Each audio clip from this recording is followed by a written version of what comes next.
Welcome to Built to Go, a van life podcast. I'm your host, Jeff Wagg, coming to you from the College of Curiosity. This week, it's episode 105, and we're going to discuss cooperative driving. That's right, a way that we can all get along on the road and have a smile on our face when we reach our destination. We'll also review a unique cooktop that's perfect for vans, tell a tale from the road involving alligators, and we'll talk about a way to get Wikipedia to work without an internet connection. That's true, I've done it many times. Hello everyone, welcome back. Happy to be here with you. It's actually been an exciting week for me and the podcast as I'm starting to be contacted by people who want me to promote their products, which was kind of a goal of mine when I started this podcast. So I'm about to receive some things that I will review, and the idea is that they're giving me these things for free and I will review them, which is great. But I promise you, I will never, ever give a favorable review for anything just because they gave it to me for free. I'm only signing contracts that let me say whatever the heck I want, because that's the most important thing to me. So, when you hear these things coming in future weeks, just know that everything I'm saying, I stand behind. If I don't like the product, I'm going to tell you that. If it has problems, I'm going to tell you that too. But if I do like it, well, then I mean it. So a few weeks ago, I mentioned that I like to go on YouTube and watch accidents. Not in any ghoulish way. I like to watch these compilation videos of dashcam footage that show wrecks and accidents, not because I'm overly interested in watching carnage, but because I like to see the patterns, and I feel like watching a lot of those videos gives me a better sense of what to anticipate on the road. I mean, you start to see patterns, like a lot of accidents are caused by people running red lights and stop signs. A lot of accidents happen at intersections. A lot of accidents happen when people merge. You start to see these patterns, and after you watch a few of these videos, you can anticipate what's going to happen. And I feel like that will translate onto the road. And even if it doesn't, well, it still gives me a better understanding of the mechanics of driving. But I recently started watching road rage videos. These are videos that people have taken, usually with their dash cams, where they've had conflict between other drivers. And again, it's the same thing. I notice these patterns. Now, obviously, because the video is on the channel and because you're watching it, there's going to be a conflict. I mean, that's the nature of the thing. But what the conflict is, you can start to predict before it happens. And an interesting thing that I have seen is that a lot of conflicts start because somebody beeps their horn. It doesn't actually matter if the horn beep was aggressive or well-intentioned or anything. There are people who are triggered by being beeped at. I mean, some of these road rage incidents are people sitting at a stoplight that's turned green, not moving. Someone taps the horn at them to say, hey, it's time to go. And the person will fly into a rage and run out of their car and pound on the window. But the more important thing I noticed is that in these road rage incidents, I can often find fault in both sides. It's not often, in fact, that the case is that one person was wronged and then just recorded it and say, wow, look at this guy. In most of the cases, they were willing and active participants in this act of rage, whatever it may be. And that got me to thinking about something I've been thinking about a long time. We should focus on cooperative driving rather than competitive driving. Now, if you think about driving in the context of video games, for example, I only know of two kinds of video games that involve driving as a main concept. One, in the most common, is car racing. You're trying to beat all the other cars. You're trying to cut them off. You're trying to get past them and wreck them if you can. And then the other kind of driving game, and the one I enjoy, is where that's literally what you're trying to do, is wreck the other cars. I don't know of any games where your goal is to simply reach your destination safely. I don't know. And it's probably because that's boring. But that is what we're trying to do when we're driving on the road. At least it should be. So you're on the road and you're there with 10, 20, 30, 40, 50, 100 other cars, depending on the situation. And it seems like You're in a race. Everyone's jockeying for position. It's like, oh, that lane's moving faster than me. I need to get over there and get in that lane. Or, oh, there was that space there and that guy slipped in there and took it. Or that guy pulled out in front of me. Oh, this idea that we're competing against each other on the road is a major contributor to road rage, I believe. And it doesn't have to be that way. Now, if you follow the podcast for a while, or you've seen the logo that I use, it is called Hook Waka Bang. It is a question mark, a greater than symbol, and an exclamation point. And I've been using this for years now. And it has different meanings for different people, and I encourage that. I'm not trying to say that this means this, and if you don't think that, it's wrong. No, I want it to be an exploration of a concept. And the concept is, ask questions before you react. That's my interpretation of it. If you observe something, like somebody driving in a way that you don't like, instead of instantly being angry at them, which is our natural reaction and can't be overcome to some extent, take a step back and consider why they did that. They could be an inconsiderate jerk. It's possible. Or they could have just dropped a hot cup of coffee in their lap and they're trying to pull over to the side of the road as soon as they can.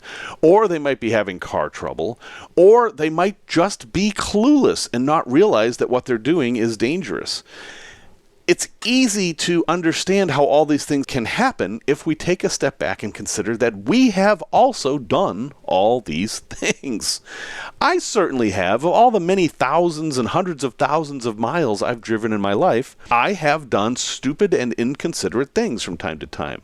I try not to. I don't want to do these things, but there are times that I just miss it for whatever reason. I have cut people off.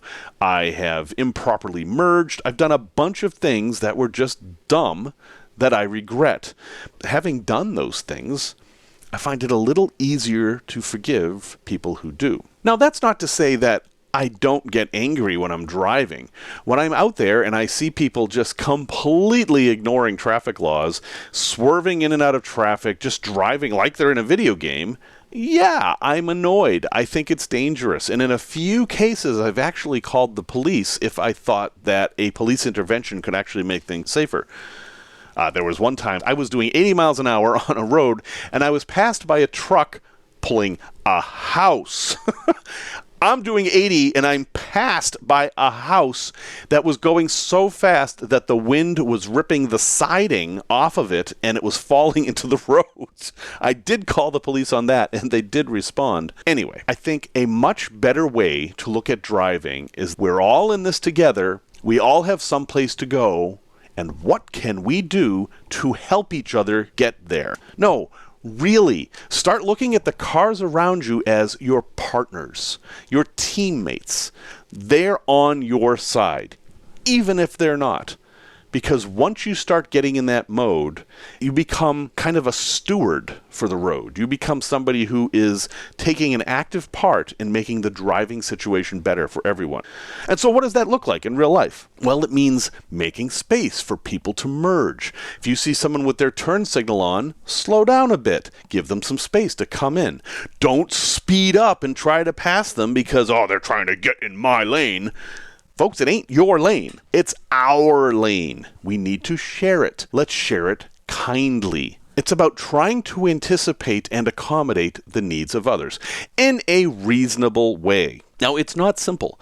It's complicated. There are times when you try to do the right thing and it can make things worse. And unfortunately, the only way I know to compensate for that is with experience. There are definitely times when you don't want to make space to let somebody come in because you're going to be impacting the cars behind you, for example. When should you let someone in and when shouldn't you? Experience is going to have to tell you that. You're going to have to see how that works. If you're the only car going down the road and you stop to let someone cut in front of you, that kind of doesn't make sense because you were going to pass them in about 3 seconds anyway. But if you're in a long line of cars and you're coming up on a red light, well, yeah, there's no big deal in stopping and letting someone come in. So I can't give you a list of things, do this, do that. All I can give you is an idea that you should try to adopt this attitude that you're driving to help all the drivers on the road get to where they're going.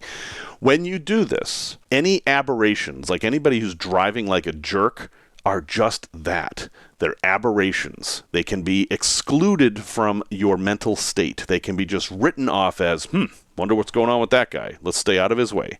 And I think it's much more likely that you will arrive at your destination with a smile on your face, or at least not a scowl, because you will have been part of the solution rather than a powerless person stuck in this sea of angry motorists. Am I crazy? Am I a Pollyanna? I don't know. I don't think so. And I know that this behavior has helped me on the road, and I'm absolutely not perfect at it at all. I definitely get upset with people, but what I don't do ever is engage with people. I don't yell at people, I don't flip them off, and if they ever flip me off or say anything to me, I just keep on driving. That is a matter of safety rather than anything else. So, take it for what it's worth. I think the world would be a better place if we all considered driving to be a cooperative activity. And yeah, I think we're a long way from that. But I'm going to try to do my part to get us a little bit closer to a kindler, gentler driving experience. Tech Talk. So the traditional wisdom, and I don't disagree with this, is that if you have glass in your van, which we all do at some point, it's either up front or all over the place, you will have condensation. And we've talked about condensation forever. But I just saw a really interesting tip from some folks I've been following on YouTube for a while that travel around in an NV200 in the UK. This channel is called Life is Too Short, and they bought a built-out NV200. It's very nice, and they travel around in it. And they recently posted this video called Stop Van Condensation with 3 exclamation points. And yes, I will have a link in the show notes, but you can also just find it. And they did something interesting that I haven't seen before, and I thought I'd share this tip with you that it appears to work. So, like everybody, they get condensation in their vans when it's cold out. And they have an insulated van and everything, and they have a dry heater. They're doing all the right things, but they didn't want to put Reflectix on their front window because it doesn't let light in, which is true. Reflectix is a complete light blocker. So they thought, well, Reflectix is just Bubblewrap with an aluminum coating on it. That's really all Reflectix is. What if we just used Bubblewrap? This is actually kind of smart. It's the Bubblewrap part of Reflectix that is the insulation part. The aluminum part is the reflective part. And what insulation does is it prevents cold surfaces from meeting warm, moist surfaces, which can prevent condensation. So the idea was that they would put the Bubblewrap on the windows, and that would prevent the warm, moist air from hitting the window and causing condensation. And they did it a few different ways, and they found a trick that is, you let a little bit of condensation build up, just a little bit, and then you put the bubble wrap up, and the condensation that's already on the glass makes the bubble wrap stay on the glass. It kind of like sticks it on there, so you don't have to tape it or anything. And then in the morning, you just peel off the bubble wrap, and heck, no condensation. It seems to work, and I understand why it works, and I think it's kind of a smart idea. Certainly an inexpensive idea. I mean, bubble wrap's not the most expensive thing in the world. Now, they said in the video that they tried some of the really, really small cell bubble wrap, and they kind of wish they had gotten the bigger cell bubble wrap, but I'm not sure that would work as well. That would require another test. But folks, if you are in a situation where you only have windows in the front and you're trying to prevent condensation, you still want light to come through, this might be a way to do it for fairly cheap. Just put bubble wrap on the windows and it should cut down on your condensation and let light through. So again, link in the show notes. The name of the YouTube channel is Life is Too Short. Lovely couple. They're very peaceful and gentle folks, and I enjoy watching their channel. Tales from the road. Many years ago, I was on Sanibel Island in Florida, where I've spent a lot of time. I almost feel like I've lived there. I've spent so much time there. And when we first started going there in the early 80s, we used to stay down in a place called Blind Pass, which was a group of condominiums that were built in the late 70s. And this was before they had established a public beach there. So if you went out to these condos, it was kind of like you had your own private beach, a very large beach, because there was no place there for anyone to park to go to the beach except people at the condo. So I went there with some friends, and we kind of felt like we owned the place, and we would go out there at night and do all kinds of stupid teenagery stuff. I mean, no, not the drinking and the smoking and the fires and all that stuff. We would kind of pretend to be commandos and stuff and lurk around in the woods and stalk people. Well, all right, I better stop there. But anyway, I need to describe what this beach was like. Sanibel Island's about the size of Manhattan. Okay, there's a main road that splits the island, and we were off to one side. Of course, you leave the main road, you get to the condos, and then just beyond the condos, there is this body of water called a slough. Now, a slough is a river that doesn't flow. It's really a long pond in the shape of a river. There was a bridge across that, and that led to this big beach. Now, this slough was miles long, so there were a few bridges across it. And there was one right by the condos, and we'd go across and go to the beach and do our thing. And we were out there one night, and for whatever reason, I got separated from the two friends I was with. I don't know why. It was probably because I just wanted to see what it was like to be out on the beach by myself, whatever. But at some point, my friends said it was time to go back, and they just left me out there. Now, this is fine. It is extremely dark on Sanibel's beaches at night, and the beaches are so separate from the living areas. This is not the kind of concrete jungle kind of an island. There's always a lot of sand and trees between you and the buildings, that it is easy not to be able to find your way back at night because you don't know where to walk up the beach to get back to your condo. Now, I knew how to solve that problem. I left markers in the sand or whatever. But there was a problem I didn't anticipate. I was out there maybe another half an hour, and I walked up the beach in the right place and went onto the bridge. And I had a flashlight with me, which isn't too surprising because it was dark. But when I shined my flashlight on the bridge, I saw two other lights shining back at me. And they were very low, and they were in fact on the bridge. And after a short amount of time, they moved. And they moved in a way that they got brighter. And I realized that what I was looking at was a fairly large alligator, and it had discovered that I was there and was now looking at me. Now, there are lots of alligators in Sanibel. It's on the southern part of Florida. We had seen alligators all the time, and in fact, that night, as we were walking along the slough to get to the bridge, we could hear alligators jumping in the water as we walked. This wasn't that big of a deal. But in this case, there was a large alligator on the bridge that I needed to walk across to get back to the condo. And this was a little bit of a problem. So what did I do? Well, I went back down the beach and walked about a mile out of my way and went over a different bridge and then walked back down the road. Because discretion is the better part of valor. And while maybe I would have scared that alligator off because they're not the most aggressive things in the world, despite what you may have heard, why take the chance? And, bad things happen sometimes. On September 11th, 2001, a date that you might remember, a man was actually killed on Sanibel as he was walking his dog, as an alligator jumped out of the water and attacked his dog, and he tried to defend his dog, and the alligator was like, well, you're bigger than the dog, and the alligator took the guy down instead. You may not have heard that story because, well, September 11th, 2001 was a rather momentous day. But yeah, that happened on Sanibel. So I am pretty happy with my decision. I think as a general rule, if there is a large toothsome animal between you and where you're going, maybe go another way. Just saying. Product review. So I've been looking for a cooktop to install permanently in my van, and I don't know why. I mean, ultimately, I don't think this makes a lot of sense. I think having a portable cooktop you use in the van and that you can also take outside makes a lot more sense, but I don't know. For whatever reason, I decided I wanted to have one permanently installed, and yes, actually, the state of Illinois requires that to make the thing an RV, but I had already passed that point by literally screwing my portable stove to the countertop. That counted as a permanent install.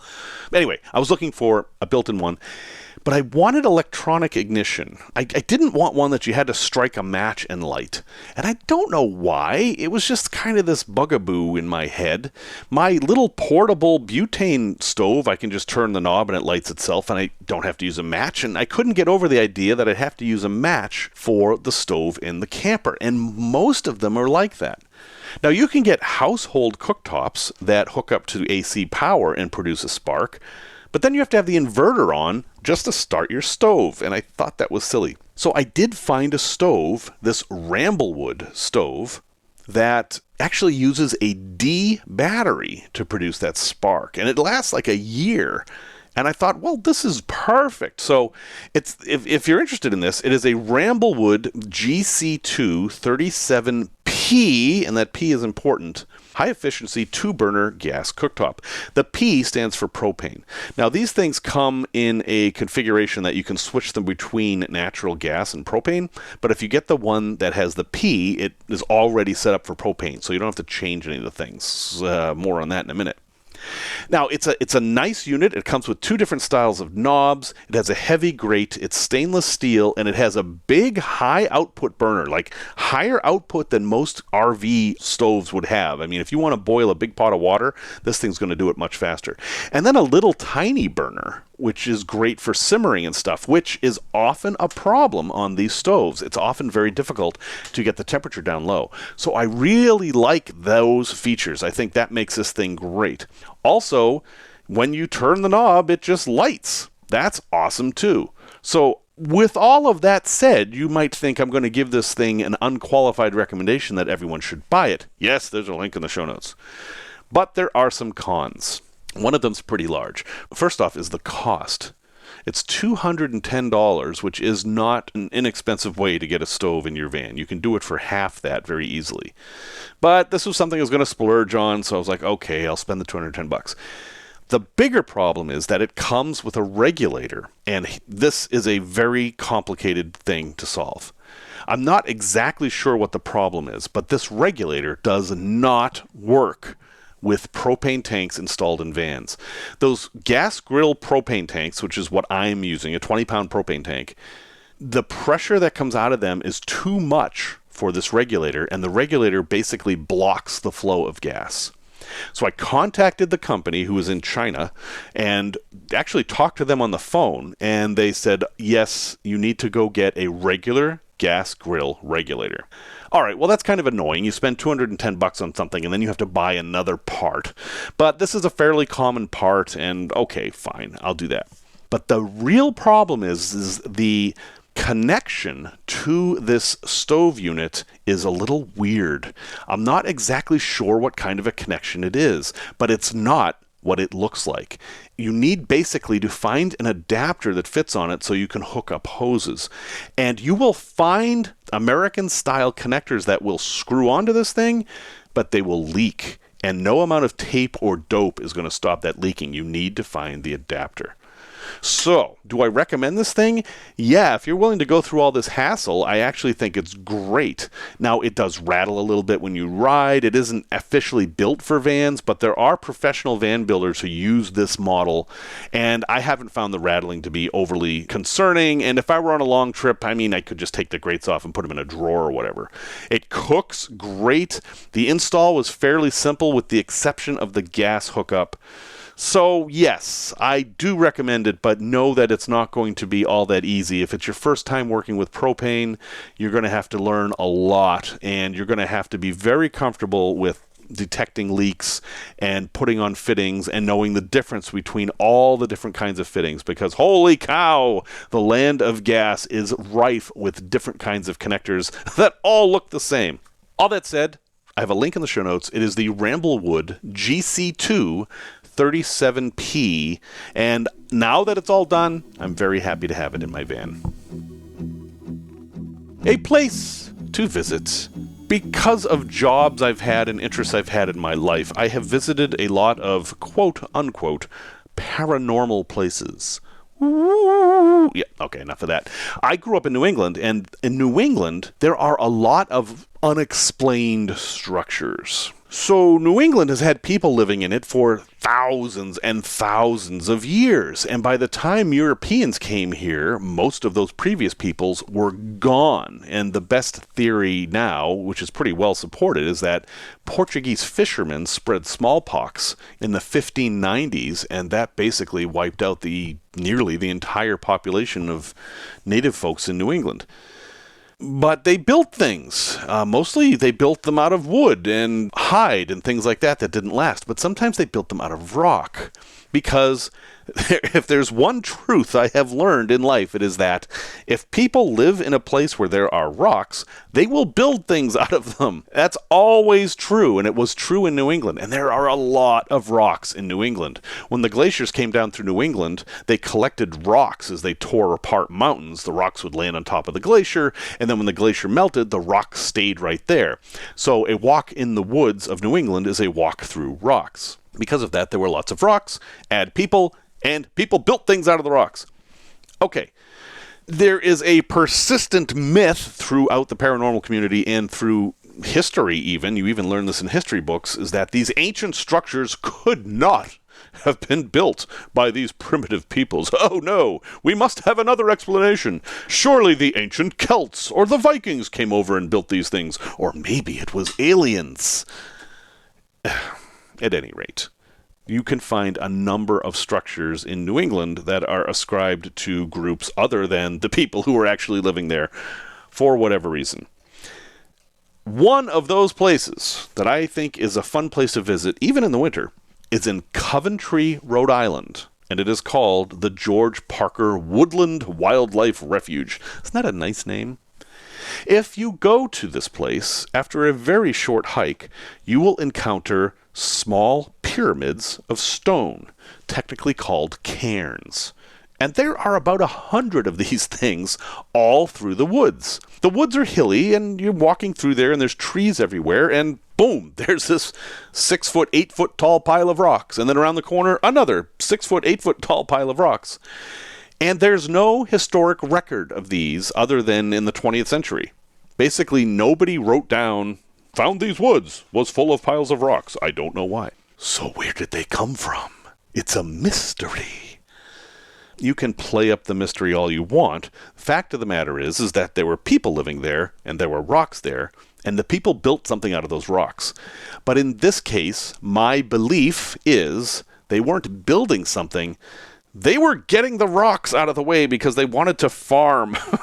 If you ever notice that New England is filled with stone walls, and it is, there is an amazing number of stone walls in New England. They're there for a few reasons, but the primary reason is that they were trying to get the rocks out of the field so that they could farm. And the natural thing to do was to pick up those rocks and put them on borders, because you didn't farm on borders. You needed a marker there to say, this is my property, that's your property. Good fences make good neighbors. In the case of this site in Coventry, it's very hilly. Building walls would have been impractical, and it's my belief that the farmers there just piled the rocks up in these pyramidal shapes because pyramids are a very stable shape, which is why they last through history. And then they simply farmed around the pyramids. But if my theory is correct, why isn't there any historical documentation on it? Because why would there be? This was such a common thing that nobody, it would be like putting a wooden fence on your property. It's not like somebody would, in this date in 1850, Farmer John put a wooden fence on his property. Let's document this for posterity. No, it was just a normal part of farming. Now, 200, maybe 300 years later, we're so removed from that it's a mystery as to why these things would be there. Now, is it possible that the Native Americans did it and not the European colonists? Absolutely! Native Americans farmed. These rocks are of a size that a person can pick them up, or maybe two people, and put them in a pile. So we don't know who put them there. And we don't know for sure why.